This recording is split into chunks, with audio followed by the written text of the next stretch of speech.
உன் கூடலாம் வாழ்றதுக்கு பேசாம சைலண்ட் டிவர்ஸே பண்ணிருக்கலாம். சைலண்ட் டிவர்ஸா அப்படின்னா? சைலண்ட் டிவர்ஸ்னா தெரியாதா?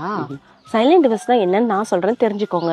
ஹஸ்பண்ட் அண்ட் ஒய்ஃப் ரெண்டு பேருமே ஒரே வீட்ல தான் வாழ்வாங்க. ஆனா எமோஷனலா அவங்க அட்டாச் ஆயிருக்க மாட்டாங்க. ஹஸ்பண்ட் ஒரு ரூம்லயும் ஒய்ஃப் ஒரு ரூம்லயும் எந்த ஒரு கம்யூனிகேஷனுமே இல்லாம ரூம்மேட்டா வாழ்றதுக்கு பேர் தான் சைலண்ட் டிவர்ஸ். இதுக்கு அவங்க டிவோர்ஸே பண்ணிட்டு போயிடலாமே. கரெக்ட் தான். பட் அவங்களுக்குள்ள வந்துட்டு ஒரு காமன் மீடியம் ஏதாச்சும் ஒன்று இருக்கும். லைக் அவங்க குழந்தைகளுக்காக யோசிக்கலாம், இல்லைன்னா சொசைட்டி ஸ்டேட்டஸ்க்காக யோசிக்கலாம், இல்லைன்னா வந்துட்டு ஏதாவது ஃபினான்ஷியல் டிபெண்டன்சி ரெண்டு பேர்ல யாராவது ஒருத்தங்க டிபெண்ட் ஆகி கூட இருக்கலாம். ஸோ இந்த காரணத்தினால அவங்க வந்து சைலண்ட் டிவர்ஸ்குள்ள போயிடுவாங்க.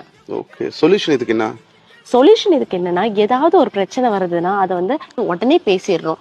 அதே மாதிரி ஹஸ்பண்ட் அண்ட் ஒய்ஃப் ரெண்டு பேருமே வந்து ஃபேமிலிக்காக வந்து டெய்லி ஒரு ½ மினிமம் ஸ்பெண்ட் பண்ணணும். அப்படி இருந்துச்சுன்னா இந்த விஷயத்தெல்லாம் நிறைய அவாய்ட் பண்ணிக்கலாம். இப்ப சொல்லு, நம்ம சைலண்ட் டிவோர்ஸ் பண்ணிக்கலாமா? இல்ல, நம்ம உட்கார்ந்து பேசலாம். பாத்துக்கோங்க, இதே மாதிரி யாராவது ஒரு ரிலேஷன்ஷிப்குள்ள இருந்து சைலண்ட் டிவோர்ஸ்குள்ள போகணும்னு யோசிச்சீங்கன்னா தயவு செஞ்சு பேசுங்க. பேசுனா சால்வ் ஆகாத விஷயம் எதுவுமே கிடையாது.